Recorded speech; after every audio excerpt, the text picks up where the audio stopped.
जय हिंद दोस्तों, स्वागत है आपका सिटी टेस्ट 2 पॉइंट में। तो जैसा कि हम लोग यहाँ तक जो है भीमबेटका की गुफा जो आधुनिक मध्य प्रदेश में है, तो यहाँ तक हम लोग पढ़ चुके हैं। अब हम लोग इस वीडियो में इससे आगे पढ़ने वाले हैं। तो चलिए वीडियो को शुरू करते हैं, आगे देखते हैं।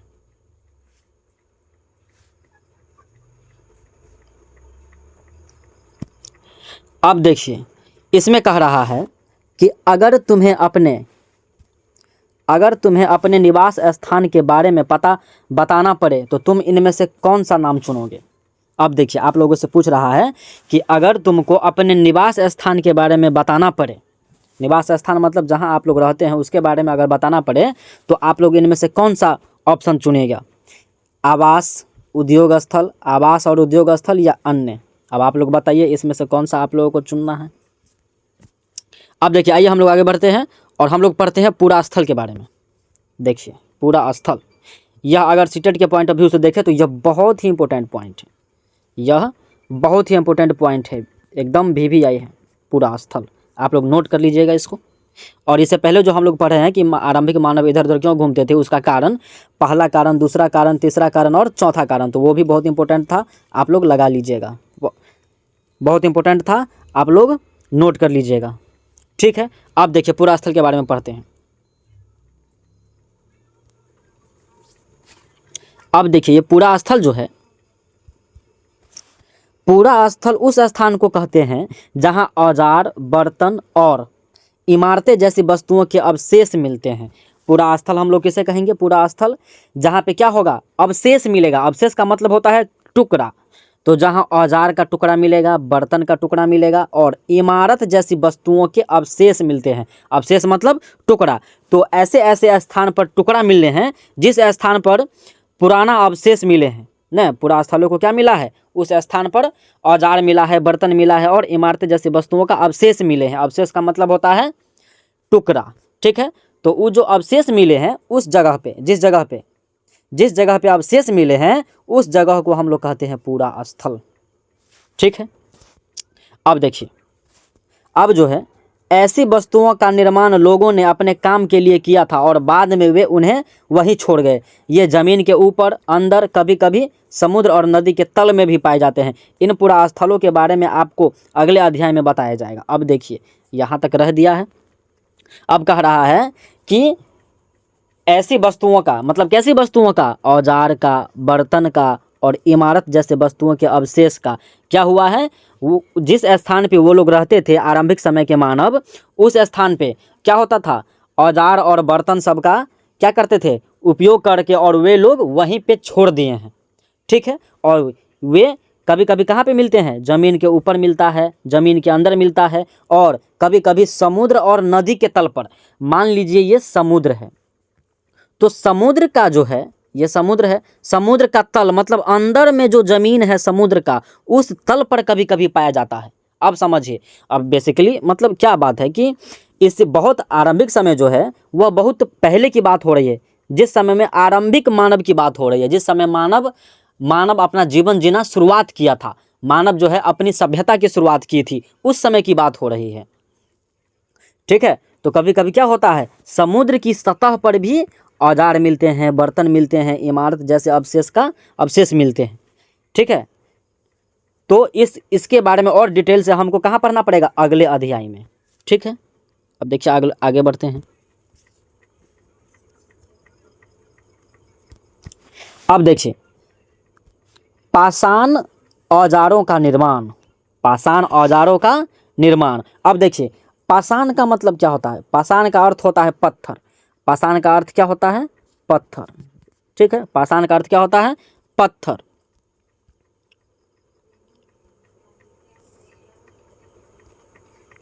पाषाण का अर्थ क्या होता है? पत्थर।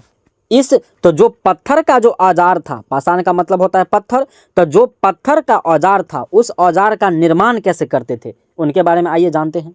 देखिए, पाषाण उपकरणों को प्रायः 2 तरीकों से बनाया जाता था। मतलब पाषाण उपकरण का मतलब क्या हुआ? पाषाण उपकरण का मतलब क्या हुआ? पत्थर के जो औजार थे वह 2 तरीकों से बनाया जाता था, ठीक है, अब देखिए, पहला पहला है, पहला क्या है, पत्थर से पत्थर को टकराना, यानी जिस पत्थर से कोई औजार बनाना होता था उसे एक हाथ में लिया जाता था और दूसरे हाथों से एक पत्थर का हथौड़ा जैसा इस्तेमाल होता था ना। अब हम लोग देखिए कभी कभी क्या होता है कि लकड़ी का छोटा सा टुकड़ा ले करके और एक हाथ में औजार लेकर के, चाहे हंसुआ हो या कुल्हाड़ी हो, लेकर के कैसे ठोकते रहते हैं, काटते रहते हैं, छीलते रहते हैं। वैसे ही दोनों हाथों में पत्थर लेकर के और एक हाथ से पत्थर का, एक हाथ में जो पत्थर रखा रहता था वह पत्थर को हथौड़े जैसा इस्तेमाल करता था और उसको तोड़ता रहता था। इस तरह आघात करने वाले पत्थर से दूसरे पत्थर पर जब तक सल्क निकल जाते थे तब तक वांछित आकार वाला उपकरण न बन जाए, वह तब तक उसको मारते रहते थे, मार मार के तोड़ते रहते थे तब तक वह क्या हो जाए, वांछित आकार वाला उपकरण न बन जाए, मतलब यूज में आने वाला उपकरण न बन जाए। ठीक है, तब तक क्या करते थे, वह छिलते रहते थे, मारते रहते थे उस पे। अब देखिए दूसरे तरह का दूसरा तरीका कहती है कि देखिए दूसरा तरीका को दबाव सल्क तकनीक कहा जाता है। दूसरा तरीका जो है उस तरीका को क्या कहा जाता है, दबाव सल्क तकनीक। क्या कहा जाता है, दबाव सल्क तकनीक। ठीक है, इसमें क्रोड को एक स्थिर सतह पर टिकाया जाता है और इस क्रोड पर हड्डी या पत्थर रखकर उस पर हथौड़ी नुमा पत्थर से सल्क निकाले जाते हैं, जैसे जिससे वांछित उपकरण बन जाए। अब देखो क्या होता था, दबाव सल्क।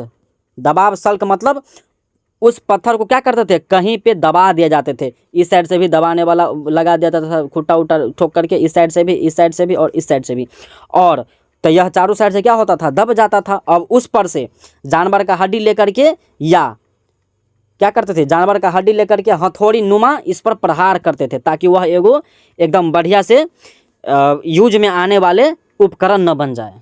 ठीक है, चलिए अब देखते हैं हम लोग आग की खोज। अब हम लोग देखते हैं आग की खोज। देखिए आग की खोज जो है क्या कह रहा है, आग की खोज में मानचित्र 2 में कुरनूल गुफा ढूंढो। मानचित्र 2 में क्या कह रहा है ढूंढने के लिए, कुरनूल गुफा। यहाँ राख के अवशेष मिले हैं ना, कुरनूल गुफा ढूंढते हैं, चलिए ढूंढते हैं। वहाँ पे क्या मिलेगा, कुरनूल गुफा में राख के अवशेष। और यह बहुत वीवीआई पॉइंट है, बहुत। अगर सीटेट के पॉइंट ऑफ व्यू से देखेंगे तो यह बहुत वीवीआई पॉइंट है कि आग की खोज। तो आग की खोज के लिए अगर हम लोग जो देखेंगे, क्वेश्चन में आएगा कि राख का अवशेष कहाँ मिला है, क्वेश्चन में आएगा राख का अवशेष कहाँ मिला है, तो हम लोग क्या कहेंगे, कुरनूल गुफा। राख के अवशेष कहाँ मिला है, कुरनूल गुफा। अब आइए देखते हैं कुरनूल गुफा कहाँ है मानचित्र 2 में। देखिए ये रहा मानचित्र 2 और ये रहा आपका कुरनूल गुफा। देखिए कुरनूल गुफा किधर है, भारत के दक्षिणी भाग में, भारत के दक्षिणी भाग में। तो ये रहा आपका कुरनूल गुफा, ये क्या है, कुरनूल गुफा। तो यहाँ पे किसका अवशेष मिला है, राख का अवशेष मिला है। किसका अवशेष मिला है, राख का अवशेष। ठीक है, यह बहुत वीवीआई पॉइंट है। पूछेगा राख के अवशेष कहाँ पे मिला है, राख का अवशेष, तो कुरनूल गुफा। कहाँ पे मिला है, कुरनूल गुफा। ठीक है, अब आगे बढ़ते हैं। तो हम लोग मानचित्र 2 में देख लिए हैं कुरनूल गुफा, यहाँ राख के अवशेष मिले हैं। ठीक है, देख लिए। इसका मतलब यह है कि आरंभिक लोग आग जलाना सीख गए थे। आग का इस्तेमाल कई कार्यों के लिए किया गया होगा ना। अब इसका मतलब जो है कि जब कुरनूल गुफा के पास अगर राख का अवशेष मिल गया है तो इसका मतलब है कि आरंभिक लोग जो थे वह आग का उपयोग करना सीख लिया होगा, आग जलाना सीख गया होगा ना, आग जलाना सीख गया होगा, इसका तो यह मतलब है। ठीक है, अब देखिए वे लोग जो थे वह आग का इस्तेमाल किसके लिए किया जाता था, लगभग जैसे कि प्रकाश के लिए, मांस भुनने के लिए और खतरनाक जानवरों को दूर भगाने के लिए। हम लोग देखते होंगे कि खतरनाक जानवर को आग से हम लोग डरा करके भगा देते हैं, आग से वो लोग डरते हैं। तो वो लोग जो है आग का इस्तेमाल किन किन कार्यों के लिए करते थे, प्रकाश के लिए, मतलब अंधेरा हो जाता होगा, अंधेरा जो होता था तो अंधेरे में प्रकाश के लिए, उजाला के लिए आग का उपयोग, और मांस भूनने के लिए तथा खतरनाक जानवरों को दूर भगाने के लिए। तो अगर एग्जाम में आ जाएगा कि आग का उपयोग आरंभिक जो मानव थे वह आग का उपयोग किन किन कार्यों में करते थे, तो हम लोग बता देंगे, आराम से बता सकते हैं।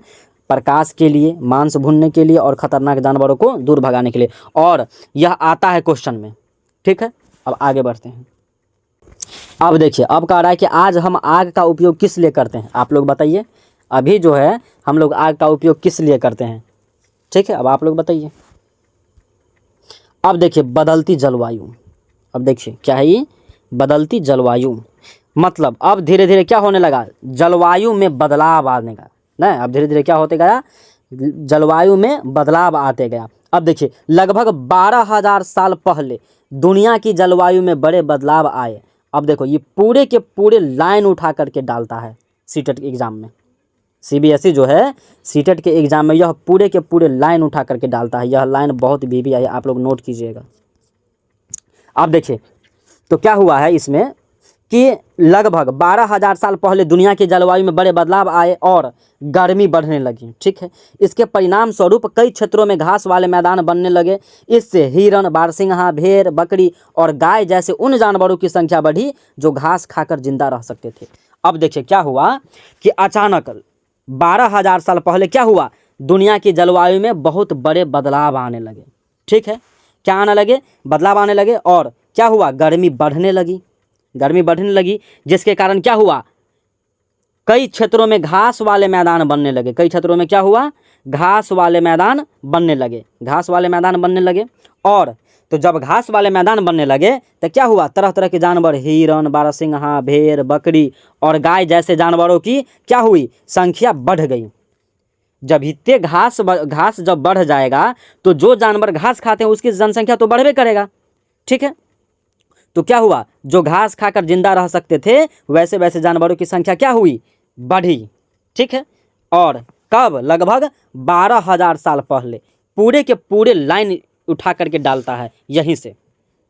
जब हम लोग ये चैप्टर खत्म हो जाएगा आज, तो हम लोग जो देखेंगे कल, इस चैप्टर में से जो सीटेट में जो एग्जाम में पूछा गया प्रश्न है उस प्रश्न को देखेंगे, और तब आप लोगों को पता चलेगा कि कहाँ से लाइन उठा करके पूछता है। यह पूरे के पूरे लाइन उठा करके डाला जाता है क्वेश्चन में, और पूछता भी है, कई बार पूछा भी है, ठीक है। तो यह आप लोग नोट कीजिएगा, बहुत वीवीआई पॉइंट है, ठीक है।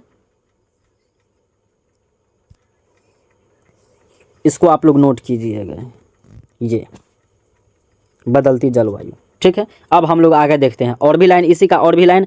ये वाला पूरे जो टॉपिक है वो टॉपिक इंपॉर्टेंट है, इस टॉपिक का और लाइन बाकी है, उसमें से भी क्वेश्चन रहता है। आइए हम लोग आगे देखते हैं।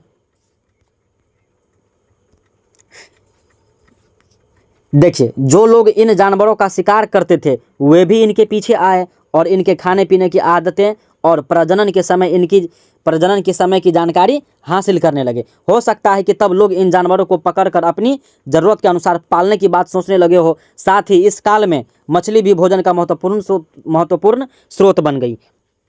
अब देखिए क्या कह रहा है कि जैसे ही उन जानवरों की संख्या बढ़ी घास वाला मैदान बढ़ने से, तब क्या हुआ, तो जो उन जानवरों को खाते थे तो उन जानवरों के पीछे पीछे आया आरंभिक मानव, ठीक है। लेकिन उस समय जो है इनके खाने पीने की आदत और प्रजनन के समय की जानकारी हासिल करने लगे। मतलब खाने पीने की आदत चेंज हो गया था उन सबको, और इनकी प्रजनन, मतलब जो जानवर थे उनकी प्रजनन के समय की जानकारी हासिल करने लगी, ताकि धीरे धीरे वह क्या चाहते थे, इन जानवरों को पकड़ करके और अपने ज़रूरत के अनुसार पालने की बात सोचने लगा होगा इस समय, ठीक है। और उस समय जो है मछली भी भोजन का महत्वपूर्ण स्रोत बन गई, ठीक है। मछली भी जो है वह भोजन का महत्वपूर्ण स्रोत बन गई। ये भी वीवीआई पॉइंट है। अब देखिए आगे बढ़ते हैं। अब देखिए, इसी दौरान उपमहाद्वीप के भिन्न भिन्न इलाकों में गेहूं, जौ और धान जैसे अनाज प्राकृतिक रूप से उगने लगे थे। अब क्या हुआ कि मतलब उसी दौरान जो है उसी महाद्वीप में क्या हुआ, भिन्न भिन्न इलाकों में, मतलब अलग अलग इलाकों में क्या हुआ, गेहूं, जौ और धान जैसे अनाज क्या हुआ, प्राकृतिक रूप से उगने लगे, मतलब अपने आप ही उगने लगे थे, ठीक है। शायद महिलाओं, पुरुष और बच्चों ने इन अनाजों को भोजन के लिए बटोरना शुरू कर दिया होगा। अब कह रहा है कि जैसे ही प्राकृतिक रूप से गेहूं, जौ और धान जैसे अनाज उगने लगे, तब क्या किया होगा उस समय के महिलाओं ने, और उस समय के महिलाएं, पुरुष और बच्चे क्या किया, उस अनाजों को भोजन के रूप में बटोरना शुरू कर दिया। मतलब भोजन के रूप में, मतलब खाने के लिए क्या किया, अपना इकट्ठा करने लगा, ठीक है। अब देखिए, देखते हैं आगे, नाम और तिथियां। अब देखिए आगे क्या है,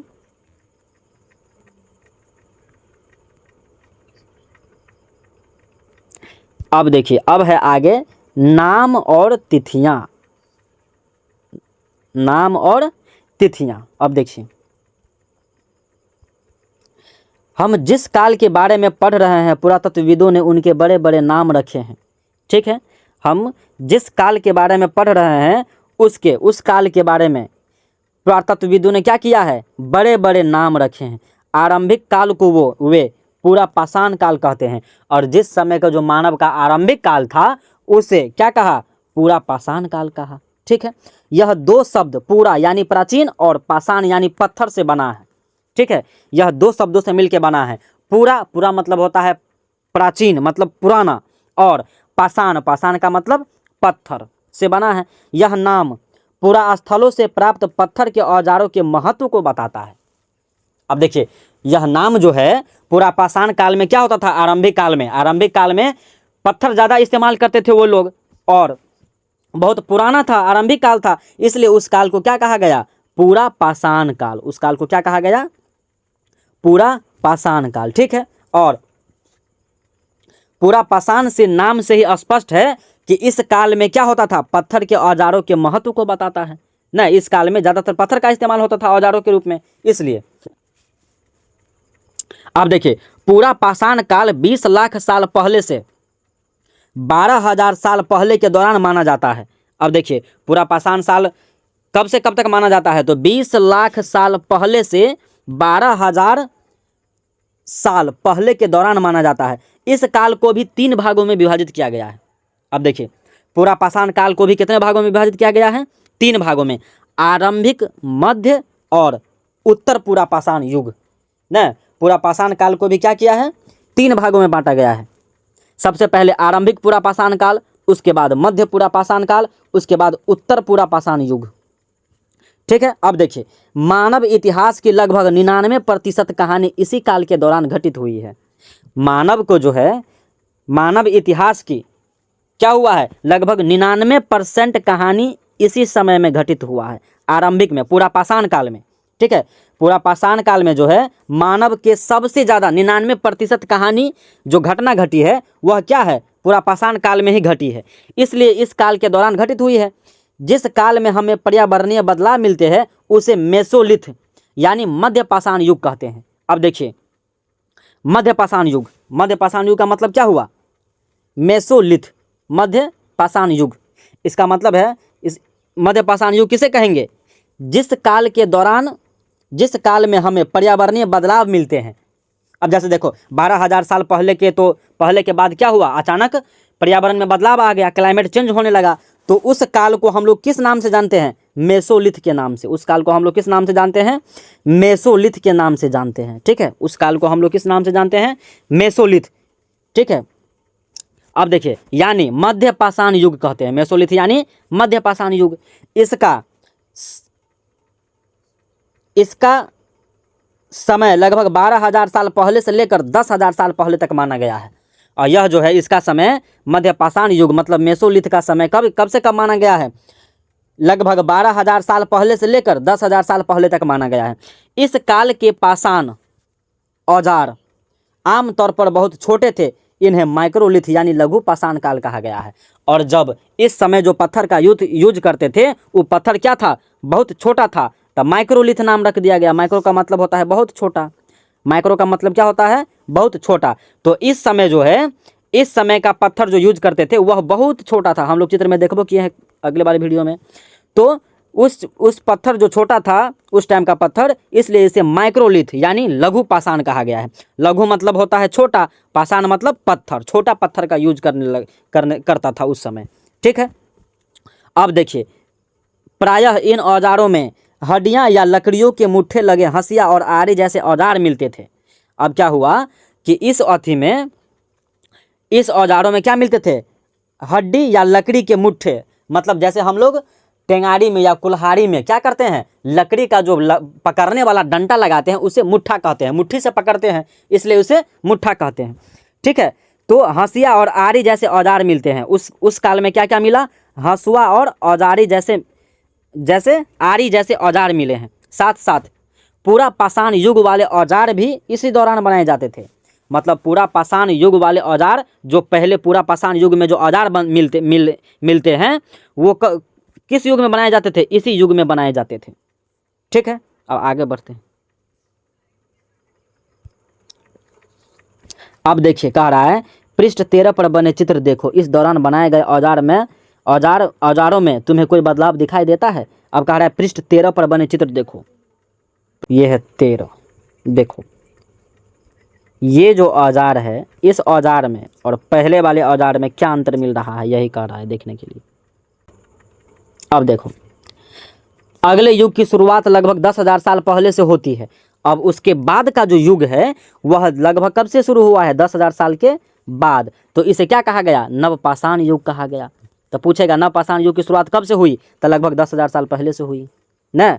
लेकिन ज़्यादातर पूछता है पूरा पाषाण काल। ज़्यादातर क्या पूछता है? पूरा पाषाण काल। और यह भी कहता है, यह भी एग्जाम में पूछेगा कि आरंभिक मानव के इतिहास में सबसे लंबा युग चाहे सबसे लंबा काल कौन सा चला है? तो हम लोग कहेंगे पूरा पाषाण काल। और यह क्वेश्चन पूछता है। ठीक है, आरंभिक मानव का जो सबसे लंबा काल है या सबसे लंबा युग है कौन सा है? तो हम लोग कहेंगे पूरा पाषाण काल। वह बहुत इंपॉर्टेंट है, आप लोग लगा लीजिएगा। अब देखिए नवपाषाण का क्या मतलब होता है? नवपाषाण का मतलब क्या होता है कि नया युग की शुरुआत। नवपाषाण मतलब नया पत्थर, न मतलब नया, पाषाण मतलब पत्थर। तो ऐसा युग जिसमें नया नया पत्थर का इस्तेमाल होने लगा उसे कहेंगे नवपाषाण काल। और यह नवपाषाण काल कब से हुआ शुरुआत इसकी? लगभग 10,000 साल पहले। अब देखिए हमने कुछ स्थानों के नाम दिए हैं, अगले अध्याय में मैं तुम्हें ऐसे अनेक नाम मिलेंगे। अक्सर हम पुराने स्थानों के लिए उन नामों का प्रयोग करते हैं जो आज प्रचलित है, क्योंकि हमें ज्ञात नहीं है कि उस काल में इनके क्या नाम रहे होंगे। अब कह रहा है कि हम लोग अगले अध्याय में अनेक नाम मिलेगा, अनेक नाम मिलेंगे अगले अध्याय में पुराने स्थानों का। तो हम लोग पुराना जो स्थान था तो पहले समय में नहीं पता है कि पुराना स्थान का नाम क्या था, इसलिए हम लोग अभी जो प्रचलित है अभी जो प्रचलित है आधुनिक समय में, उसमें जो नाम है हम लोग वह नाम से जानेंगे। अब देखिए आगे,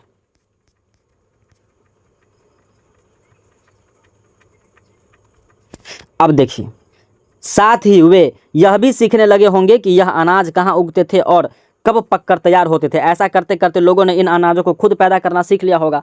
अब कह रहा है कि साथ ही साथ वे क्या सीख लिए होंगे? अनाज कहाँ उगते थे, कब पककर तैयार होते थे, और ऐसा करते करते लोगों ने क्या किया? अनाजों को खुद पैदा करना सीख लिया होगा न।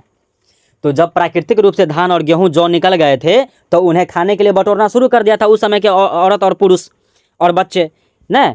तो धीरे धीरे क्या हुआ? वह क्या सीख लिया? अनाज कहाँ उगते थे और कब पककर तैयार होते हैं, मतलब चावल कब कहाँ उगेगा और कब पक करके तैयार हो जाएगा। धान कब पककर तैयार हो जाएगा, कहाँ उगेगा, और ऐसा करते करते क्या हुआ? वह खुद अनाजों को पैदा करना सीख लिया। ठीक है, अब देखिए आगे। देखिए अब ये है एक शैल चित्र है। क्या है ये? एक शैल चित्र है न।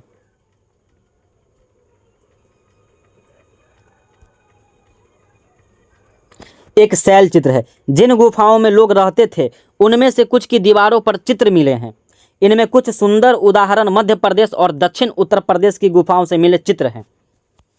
इनमें जंगली जानवरों का बड़ी कुशलता से सजीव चित्रण किया गया है। सजीव चित्रण मतलब जानवरों का चित्र।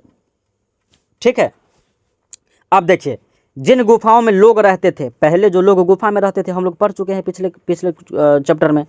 तो पहले के लोग गुफा में रहते थे, तो जिन गुफाओं में लोग रहते थे उस गुफाओं में क्या मिला है? उस गुफा की दीवारों पर चित्र मिला है। उस गुफा की दीवारों पर क्या मिला है? चित्र मिला है। और इनमें कुछ सुंदर उदाहरण, मतलब इनमें कुछ अच्छा उदाहरण मिला है मध्य प्रदेश में। मध्य प्रदेश का जो भीमबेटका का गुफा है उसमें, दक्षिण उत्तर प्रदेश की गुफा में। ठीक है, चित्र मिले हैं। क्या मिले हैं? चित्र। और इनमें जंगली जानवरों का बड़ी कुशलता से सजीव चित्रण किया गया है। इस चित्र में जो है वह किसका चित्र बनाया गया है? जंगली जानवर का चित्र बनाया गया है। अब देख सकते हैं आप लोग, ये जो है एक चित्र है, शैल चित्र। शैल मतलब दीवार, पत्थर की दीवार, शैल मतलब पत्थर।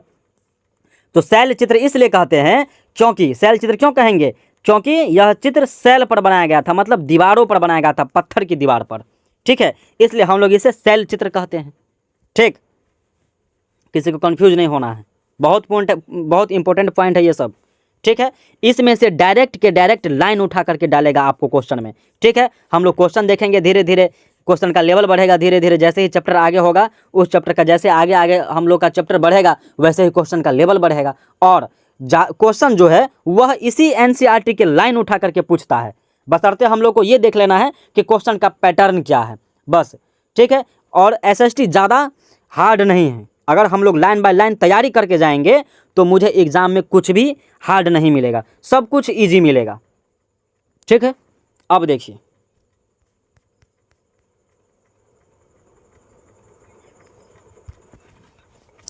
अब देखिए कौन क्या करता था। अब क्या है ये, कौन क्या करता था। अब देखिए, अब हम लोग पढ़ लिए हैं कि हमने पढ़ा कि आरंभिक लोग शिकार तथा फल मूल का संग्रह किया करते थे। ठीक है, हम लोग तो पढ़ लिए हैं।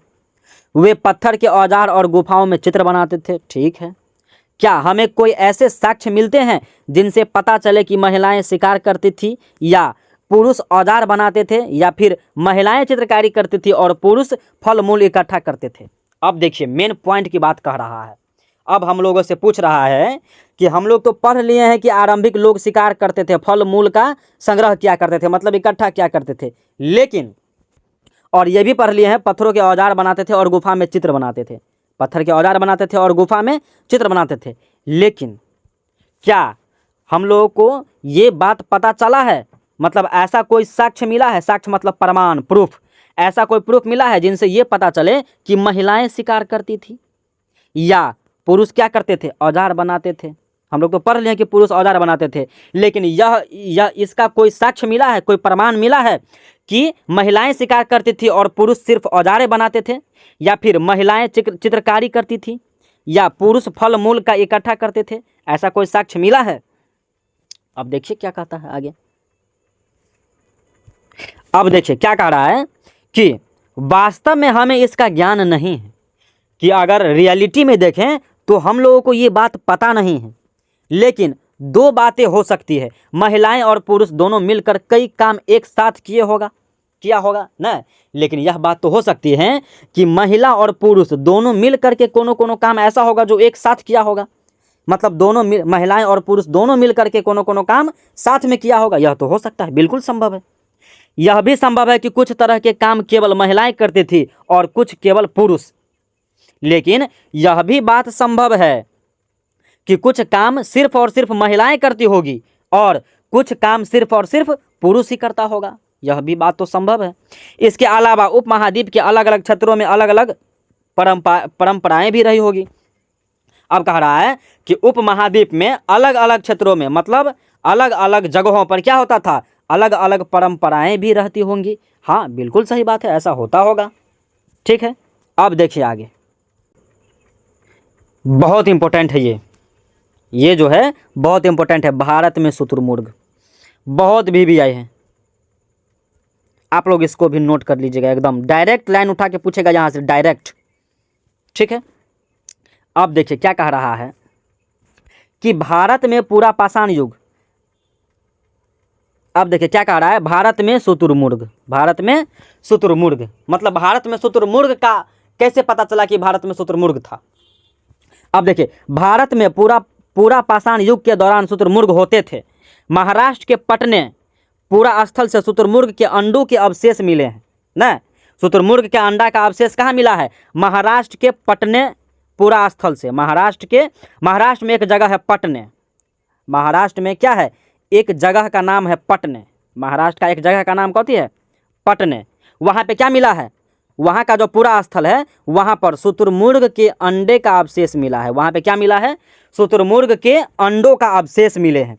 और इस अंडा पर क्या किया है, इनके कुछ छिलकों पर चित्रांकन भी मिलता है, चित्रांकन मतलब चित्र किया गया। अंडे का जो छिलका मिला है, अंडे का अवशेष, सॉरी, अंडे का जो अवशेष मिला है, अवशेष मतलब टुकड़ा, किसका टुकड़ा था, वह किसका अंडा था, शुतुरमुर्ग का अंडा था। किसका अंडा था, शुतुरमुर्ग का। ठीक है, और कहाँ पे मिला है, तो भारत के पटने में। कहाँ पे मिला है, भारत के पटने पूरा स्थल में क्या मिला है, शुतुरमुर्ग के अंडों का अवशेष। और इस अंडा के जो छिलका है उस पर चित्रांकन मिला है। चित्रांकन मतलब चित्र बनाया गया है। इन अंडों से मनके भी बनाए जाते हैं। इन अंडों से क्या बनाए जाते हैं? मनके भी। और ये 2-3 लाइन उठा करके डायरेक्ट पूछेगा कि भारत में शुतुरमुर्ग का पता चलता है कैसे, तो दिया देगा ऑप्शन में, क्योंकि महाराष्ट्र के पटनेपुरा स्थल में शुतुरमुर्ग के अंडों का अवशेष मिले हैं और कुछ छिलकों पर चित्रांकन भी मिला है। इन अंडों से मनके भी बनाए जाते हैं, पूछ देगा ये। ठीक है, यह बहुत भी है, आप लोग नोट कर लीजिएगा। डायरेक्ट लाइन उठा के, ये पूरे डायरेक्ट, ये पूरे के पूरे लाइन रहेगा उसमें। ठीक है, अब देखिए आगे बढ़ते हैं।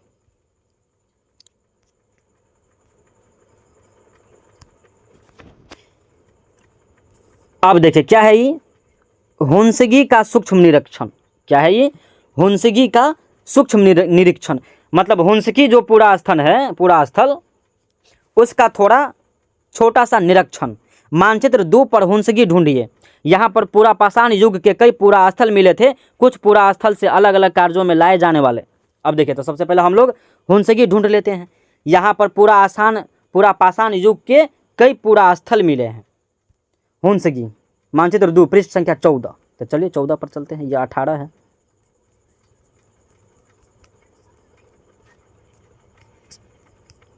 देखिए, ये रहा मानचित्र और ये रहा आपका हुंसगी। ये रहा आपका हुंसगी, देख लिए। हुंसगी में कोनो जगह ऐसा पूरा स्थल है, वहाँ पे क्या मिला है? आगे देखिए क्या क्या मिला है। हुंसगी में क्या मिला है? यहाँ पर पूरा पाषाण युग के कई पूरा स्थल मिले हैं। हुंसगी में क्या हुआ है? यहाँ पर पूरा पाषाण युग के पूरा स्थल मिले हैं। पूरा स्थल मतलब प्राचीन स्थल, जहाँ पे आरंभिक लोग रहते थे, जिस स्थल पे, उसे कहेंगे पूरा स्थल। तो हुंसगी में क्या हुआ है? पूरा पाषाण युग के कई पूरा स्थल मिले हैं। कुछ पूरा स्थल से अलग अलग कार्यों में लाए जाने वाले क्या मिले हैं?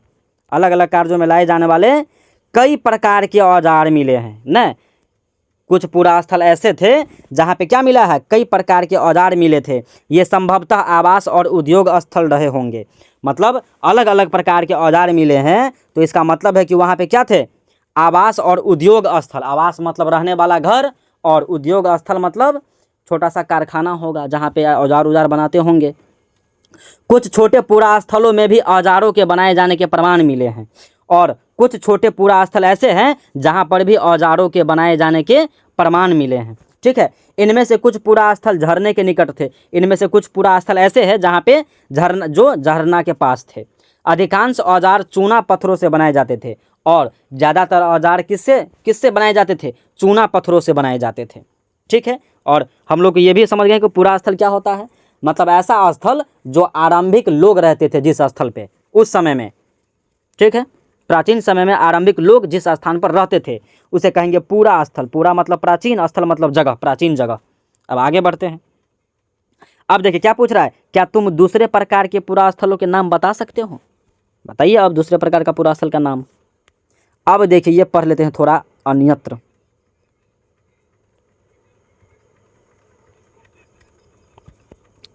अन्यत्र देख लेते हैं।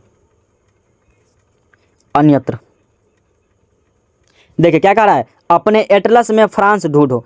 एटलस में मतलब उसमें सिर्फ और सिर्फ नक्शा ही पाया जाता है, और सारा नक्शा का जो है बोझ उठाता है कौन? एटलस। सारा नक्शा का बोझ कौन उठाता है? एटलस। तो एटलस के बारे में फिर कभी एक छोटा सा वीडियो बना देंगे हम, पर्सनली एटलस के बारे में। ठीक है, अभी हम फिलहाल के लिए ये समझते हैं कि एटलस मतलब ऐसा किताब होता है, एटलस, जिसमें पूरा का पूरा नक्शा पाया जाता है। ठीक है, उसके बारे में हम एक अलग से वीडियो बना लेंगे। फिलहाल यही समझते हैं कि एटलस में क्या होता है? एटलस में नक्शा मिलता है, मैप रहता है। तो कह रहा है अपने एटलस में फ्रांस ढूंढो। एटलस का मतलब नक्शा होता है, तब ना कह रहा है एटलस में फ्रांस ढूंढो। तो क्या है? यह चित्र फ्रांस का एक गुफा का है। इस पुरास्थल की खोज लगभग 100 साल पहले 4 स्कूली छात्रों ने की थी। अब एटलस में फ्रांस है, तो फ्रांस में क्या हुआ है? फ्रांस में एक गुफा है। उस पुरास्थल की खोज लगभग 1000 साल पहले 4 स्कूली छात्र ने की थी। और अब देखिए फ्रांस का विद्यार्थी कितना इंटेलिजेंट होता है। वह क्या किया?